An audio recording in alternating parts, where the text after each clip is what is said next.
The atmospheric silence of the Roman Colosseum stands as a silent witness to centuries of blood, sand, and glory. In the early morning mist of 1972, the air around those ancient arches felt heavy with a different kind of history. Most people today know Chuck Norris through a lens of internet memes and impossible feats of strength. They know Bruce Lee as a flickering ghost of cinematic perfection, a man who moved faster than the cameras of his era could capture.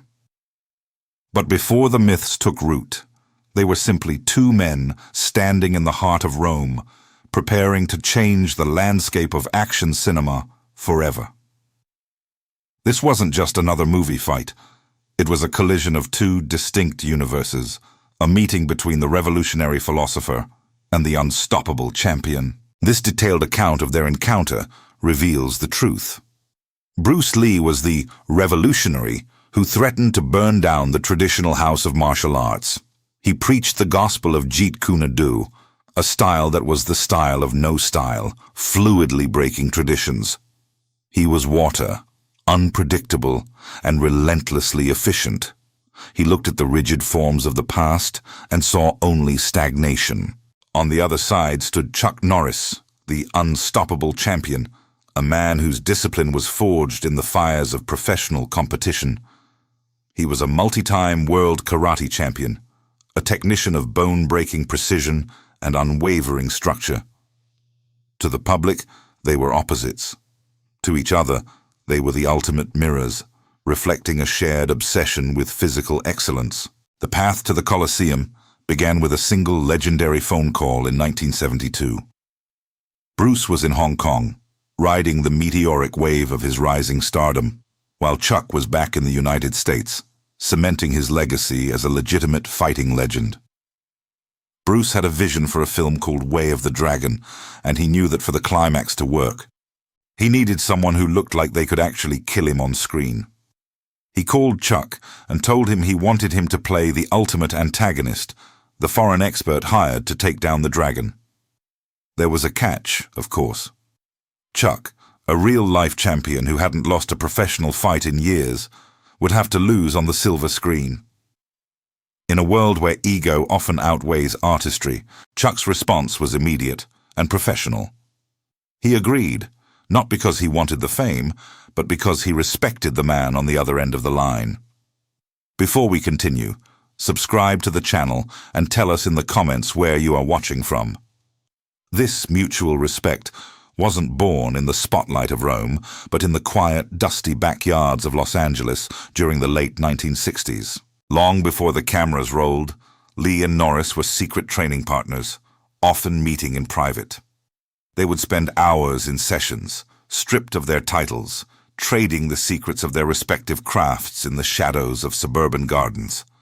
Bruce, captivated by Chuck's raw power, learned the mechanics of the devastating power punch that defined American karate. In exchange, Chuck was introduced to the lightning-fast high kicks and the deceptive footwork that Bruce had perfected. They pushed each other to the brink of exhaustion, exploring the limits of human movement. They weren't just practicing choreography, they were debating the soul of combat through sweat and bruises. These sessions were the foundation of their bond, a brotherhood built on the shared pursuit of total mastery. The stakes for their on-screen battle were higher than either of them initially realized. At the time, martial arts in Western cinema were often portrayed as clumsy or overly theatrical caricatures. Bruce wanted to prove that a fight could be a complex narrative in itself, a visceral dialogue of bodies and will. He wanted to show that his philosophy of adaptation could overcome even the most disciplined traditionalist. It was a demonstration of mastery on a global scale. However, as they prepared to film the iconic sequence, a palpable tension filled the set. Chuck Norris had one specific, non-negotiable condition before he would step into the arena. It was a requirement that would force Bruce Lee to change his entire approach to the scene, leading to a secret pact between the two legends about just how real their physical encounter would have to become in the heat of the Roman sun. The Roman sun beat down with an oppressive intensity that seemed to soak into the very marrow of the ancient stones. For Bruce Lee, this was more than a film set.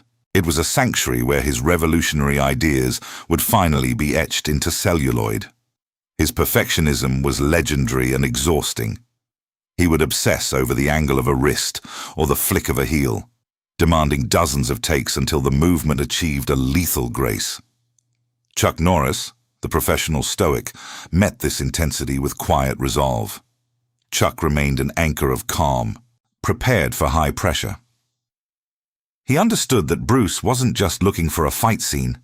He was building a masterpiece. To amplify the dramatic impact, Bruce had a specific vision for Chuck's physical presence. He wanted the audience to feel the overwhelming power of the invincible American before a single blow was struck. This led to what the crew referred to as the hairy chest incident. Bruce insisted that Chuck grow out his chest hair and bulk up his frame to look like a massive primal beast. The idea was to create a sharp visual contrast between Bruce's lean, lightning-fast physique and Chuck's rugged, imposing strength. By making the antagonist appear as a literal giant, Bruce knew that his eventual victory would seem all the more miraculous.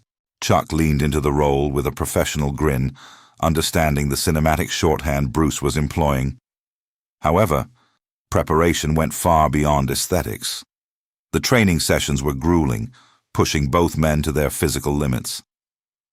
Bruce and Chuck had made a silent pact. For the camera to capture the true weight of the impact, they had to hit each other. This wasn't the air-punching common in the martial arts films of that era.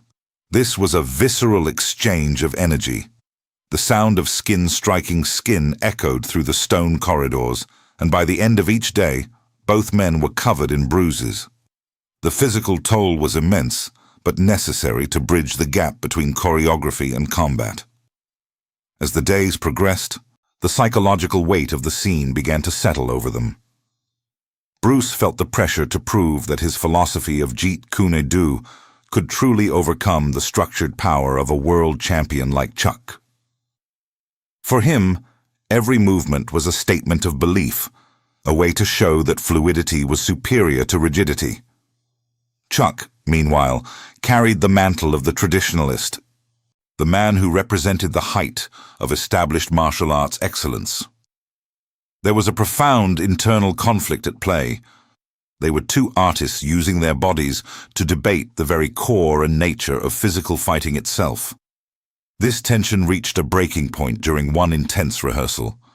In the heat of a rapid-fire sequence, a strike landed with more force than intended. The crack of the impact was sharp, like a heavy door slamming shut. A sudden, heavy silence fell over the set. The film crew held their breath, their eyes darting between the two masters. For a fleeting, electric second, the professional boundary seemed to vanish. The revolutionary and the unstoppable champion stood face to face, eyes locked, and the crew wondered if the choreographed dance was about to devolve into a real-life battle for supremacy. The tension broke with a nod of respect, but the atmosphere remained charged. They were ready for the final sequence. But there was one more hurdle, the legal reality of their location. The Roman authorities hadn't exactly given them a blank check to film inside the Colosseum. Much of the shoot had a hurried, almost illegal feel, as if they were trespassing on history. They had to be fast. As the sun began to dip, casting long, jagged shadows, the cameras started rolling for the final take of the most iconic sequence in history. The world was about to see the dragon and the champion collide, but something visceral felt different, as if the ancient walls themselves were finally paying rapt and silent attention. As the cameras captured the collision, the fight unfolded not as a stunt, but as a masterclass in tactical evolution. Initially, Chuck's character, Colt, dominated the arena with the rigid, bone-crushing efficiency of a world champion. Every punch was a piston, every block a wall of granite. Bruce's character, Tang Lung, struggled, his traditional movements failing against the disciplined power of the American fighter. This was the narrative arc Bruce had constructed, The moment where the old ways met an insurmountable obstacle. But then, the rhythm changed. In a sequence that defined his philosophy, Bruce began to bounce, his feet light and dancing, discarding static stances. He became fluid, unpredictable and rhythmic. He wasn't just fighting, he was demonstrating the birth of Jeet Kune Do to the world. As he adapted, the tide turned. The unstoppable champion hit air, while the revolutionary countered with strikes as poetic as they were lethal. The climax was hauntingly quiet compared to the fury that preceded it. The final, fatal snap signaled the end of the combat, but what followed was the true heart of the scene.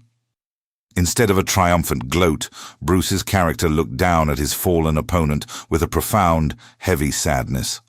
He slowly picked up the white karate gi and the black belt, gently covering the body of his fallen rival. This wasn't just a scripted moment. It was a mirror of the real-life respect shared between the two men. In that gesture, Bruce was acknowledging that while one philosophy had triumphed in this specific dance, the warrior who fell was a brother of the highest order. It was a symbolic resolution that transcended the violence, cementing the idea that true martial arts are rooted in honor rather than ego. When the film was released, it shattered global expectations. It didn't just make money, it changed the DNA of action cinema. For Chuck Norris, this wasn't an ending, but a spectacular beginning.